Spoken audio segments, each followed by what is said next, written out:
자, 9장의 두 번째 수업을 진행하겠습니다. 자, 이번에는 우리가 인덱스의 내부적인 작동이 어떻게 되는지 그 내용을 살펴볼게요. 그래서 우리가 B트리 구조가 어떻게 되는지 살펴보겠습니다. 균형 트리죠. 자, 일단 인덱스를 만드는 B트리의 기본 구조는 이 그림처럼 되어 있어요. 제가 먼저 전제 드릴게요. 제가 조금 여러분 쉽게 설명하기 위해서 개념적인 설명이 좀 많아서요.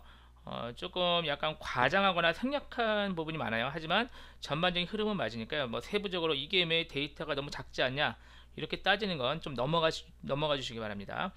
자, 일단 B트리의 기본 구조는요 이런 식으로 되어 있어요. 처음에 맨 위가 루트 노드로 불려요. 또는 루트 블록이라 불러요. 루트 맨 위죠. 그리고 그 밑에 얘네들이 딸려 있는 거죠. 그래서 맨 끝에 달려 있는 애들을 맨 리프 노드라 불러요. 또는 리프 블록 이렇게 되어 있어요.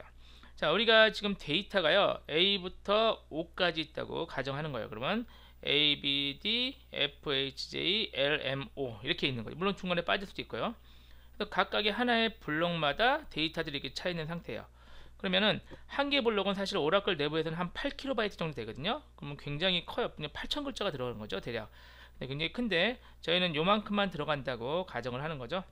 자, 그렇다면은 얘가 이제 루트 노드에서는요 각각의 맨 첫 번째 그 글자들 첫 번째 데이터만 가지고 있다고 보시면 돼요.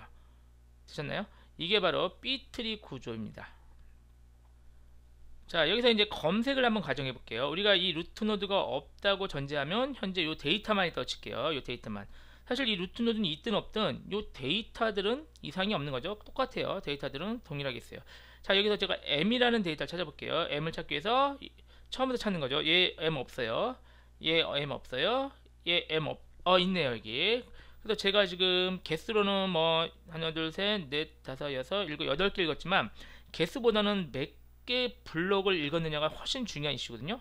그러니까 블록 안에서 뭐 몇 개를 몇 번째냐 이건 덜 중요해요. 별로 안 중요해요.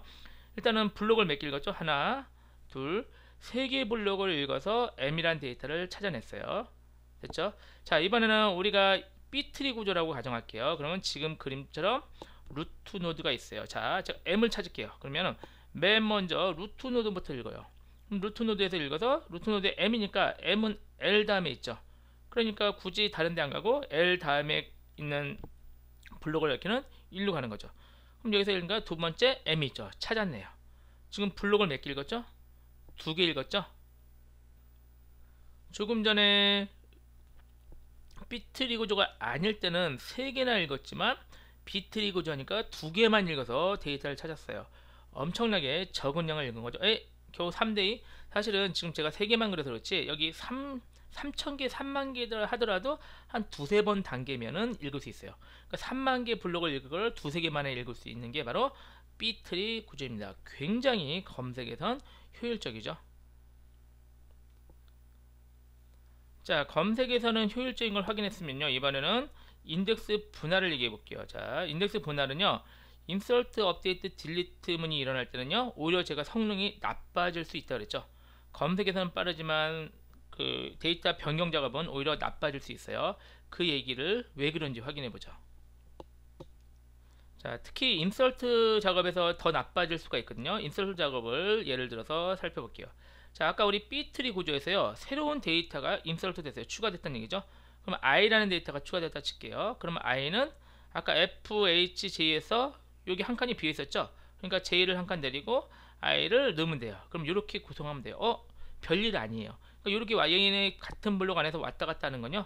별일이 아니에요. 그러니까 I를 삽입해봤자 성능의 저하가 거의 없어요. 자, 그 다음 거 보죠. 386페이지 볼까요? 그 전에 여기서 먼저 볼게요. 여기서 만약에 이제 G를 넣어야 돼요. 그러면 이제 G가 어디 있어요? 여기잖아요. 그럼 이 F, GH 여기 넣어야 되는데 문제가 이제 빈칸이 있나요? 없네요. 그렇다고 맨 뒤에 넣을 수는 없죠. 이게 차례대로 지금 되어 있으니까. 그럼 어떻게 되죠? 드디어 이제 페이지 분할이 일어나야 돼요. 얘가 하나가 여기서 차일 수 없으니까 얘가 나눠져야 돼요. 그게 386페이지 나옵니다.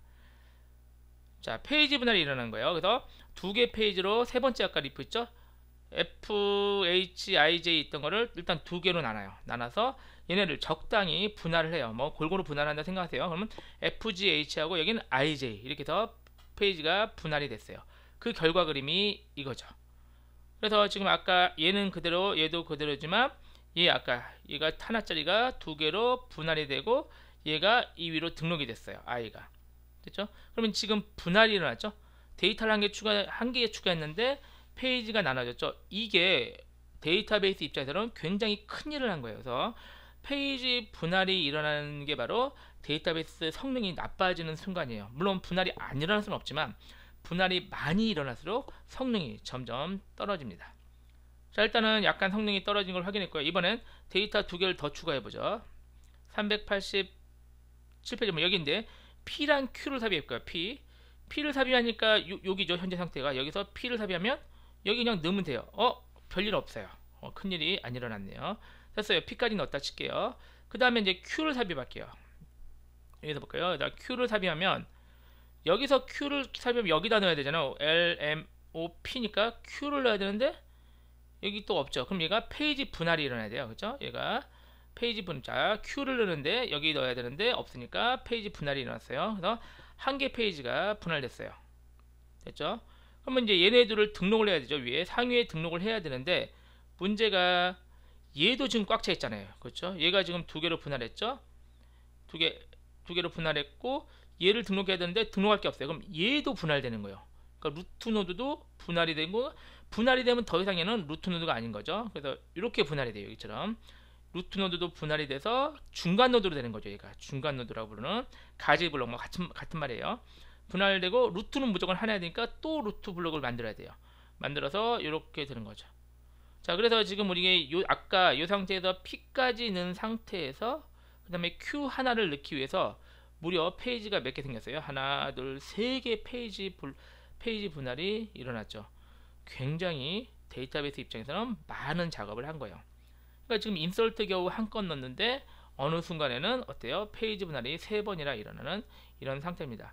그래서 인덱스가 없었다면은 그냥 쭉 추가하면 될 걸 가지고, 그러니까 페이지 분할이 일어나도 밑에만 분할되면 되죠. 근데 인덱스 때문에 더 많은 페이지 분할이 일어났죠.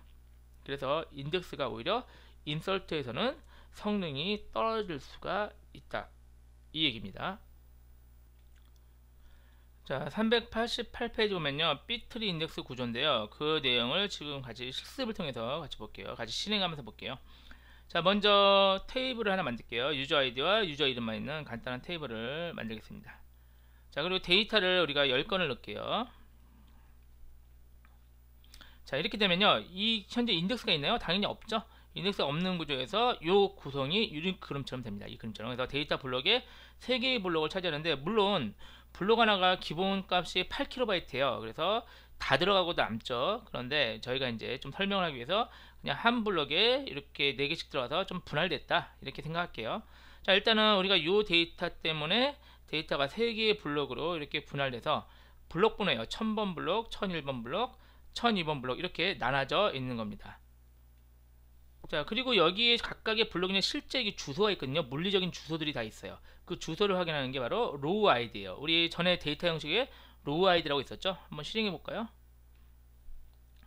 자, 확인해 보시면 여기 10건의 데이터가 있고요. 10건의 데이터 유저 아이디와 유저네임 있고 이 로우 아이디까지 확인할 수 있어요. 여기 실제 데이터예요. 데이터 주소예요. 번지. 그 번지 주소가 쭉 적혀져 있습니다. 자, 여기다가 이제 드디어 인덱스를 만들어 볼게요. 유니크 인덱스를 만드는 거는 우리 프라이머리 키를 지정하면은 유니크 인덱스가 만들어진 걸 앞에서 확인해 봤죠. 그래서 여기다 프라이머리 키를 지정할게요. 자, 얼터 테이블 사용하면 되겠죠. 실행할까요? 자, 그러면 이제 얘가 프라이머리 키 지정되면서, 자, 그림이 어떻게 되는지 확인해 볼까요? 조회를 한번 더 해볼까요? 조회를 다시 해도 사실은 변경이 없어요. 왜 없죠? 데이터는 그대로 있고요. 얘가 어떻게 변하냐면 390페이지 있죠. 390페이지 있는 그림 9-11이거든요. 9-11처럼 이렇게 변해요. 이 그림 보시면, 자, 아까 데이터 블록은 변함이 없어요. 아까 그대로 남아있는 거, 이 상태는 변함이 없고요. 여러분 지금 눈에는 안 보이지만 여기 인덱스 블록이 새로 만들어지는 거예요. 그래서 인덱스 블록은 뭐 여기도 약간 과장한 거예요. 리프 블록이 2개라고 생각하고, 리프 블록 2개에 여기에 각각 여기 뭐가 올라가냐면 요 프라이머리 키로 아까 지정한 요 값만 올라가요. 값만 올라가는데 요 값들은 정렬이 돼요. 그래서 B, E, J, K 이렇게 알파벳 순으로 정렬돼서 두 개의 블록으로, 이것도 가정한 거예요. 제가 두 개의 블록으로 나눠지고, 얘가 리프 블록이 되고요. 각각의 블록에 또 루트 블록이 생기는 거죠. 그래서 얘가 맨 앞에 BBK, KKH 두 개가 따로 되고, 얘가 얘를 지시하고 얘는 얘를 지시해요. 그럼 각각마다는 실제 데이터는 아까 이 물리주소 있죠, 물론 로우 아이디, 이 로우 아이디를 실제 가리키기에 요 구성이 되어 있게 됩니다. 이건 지금 눈으로는 안 보이지만 요 데이터를 얘가 이렇게 가리키는 인덱스 블록이 생성이 된 거죠. 자, 그래서 인덱스가 없을 때는 제가 JKW인 사람의 이름을 알고 싶어요. 그러면 1000페이지, 1001페이지, 1002페이지를 읽어서 얘를 찾죠. 근데 지금 제가 3개지만 이 3개 아니라 30만 개도 마찬가지예요. 30만 개를 다 읽어서 얘를 찾아서 아, 이름이 조관호구나 이렇게 파악을 했는데, 지금 이제 인덱스를 만드니까 JKW를 찾아볼게요. 맨 처음에 루트 블록부터 가요. J니까 어디죠? 알파벳은 BK 전이니까 BBK 100번 페이지로 가요. 이렇게 가서 100번 페이지 가서 여기서 이제 JKW 있죠? 여기에 로우 아이디가 있네요. 로우 아이디 있으니까 여기 쭉 찾아가서 JKW 로우 아이디 찾아가요. 그래서 조관호 찾는 거죠. 페이지 몇 개 읽었어요? 한 페이지, 두 페이지, 세 페이지만 읽었죠. 아까 밑에 30만 개가 있었는데 지금 세 페이지, 물론 조금 더 늘어날 수 있지만 뭐 10페이지 미만일 거예요.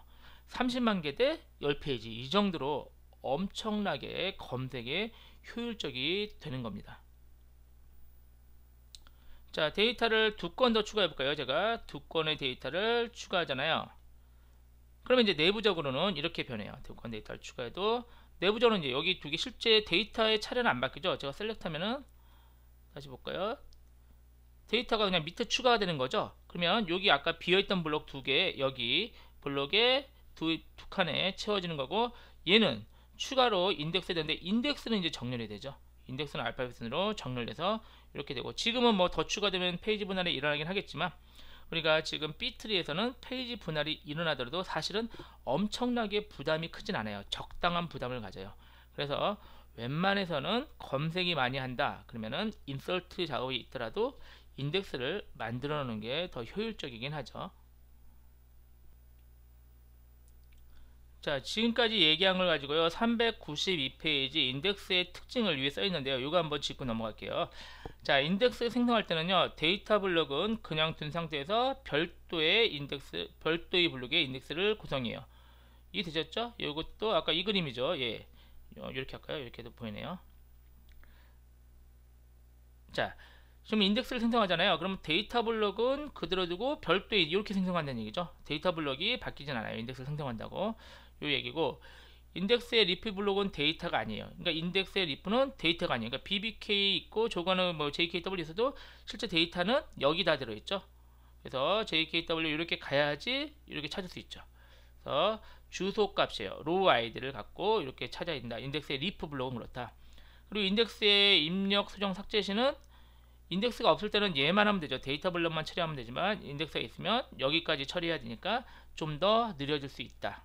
그것도 기억하시고, 그리고 인덱스는 여러 개 생성할 수 있어요. 테이블 단위로 아까 생성할 수, 그러니까 열 단위죠. 우리 열이 8개면은 8개 인덱스를 만들 수 있다 그랬죠. 더 만들 수도 있어요. 그렇기 때문에 열 단위 생성하는데 무조건 만들 필요는 없어요. 그래서 필요한 만큼, 왜? 인덱스만 되니까 이만큼 더 분량이 늘어났죠. 그래서 필요한 것에서만 인덱스를 만들어라. 꼭 필요한 열에만. 그런 의미고, 그리고 여기 중요한 얘기인데, 인덱스를 검색해서 사용할 일체조건요, 웨어절에서 써야 돼요. 웨어절에서 해당 인덱스 열이 이름이 나와야 인덱스를 사용하는 거예요. 셀렉트 다음에 나오는 그 열 이름은 인덱스를 사용하는 개념이 아니에요. 웨어절에 나와야 되니까 웨어절에 있어야 인덱스를 사용할 확률이 있는 거고, 웨어절에 있어도 사용하지 않을 수도 있어요. 그 내용도 좀 더 살펴볼게요. 일단 1차로 웨어절에 열 이름이 있어야 그 열에 대한 인덱스를 사용한다. 이거는 좀 기억해 놓으시기 바랍니다. 자, 인덱스에 대한 이해를 했다면 잠깐 쉬었다가 인덱스를 실제 생성하는 쿼리 구문을 확인해 보죠.